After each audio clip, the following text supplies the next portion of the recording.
Bakıda ilk Avropa oyunlarının başlandığı gün 12 iyun unudulmaz bir gün olacaq.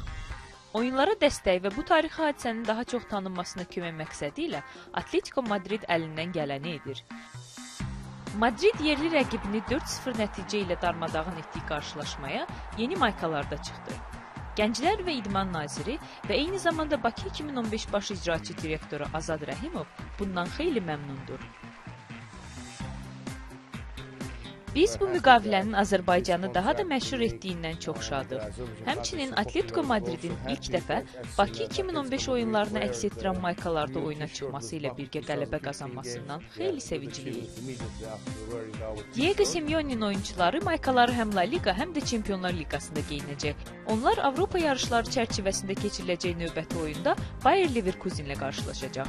Qitənin ilk çox növlü idman yarışının üfüqdə göründüyü bir vaxtda bu önəmli maarifləndirmə olacaq.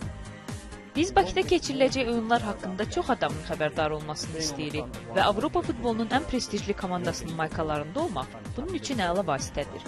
Milyonlarla insan Atletico'nun oyunlarını izləyir, La Liga və Çempionlar Liqasına baxır.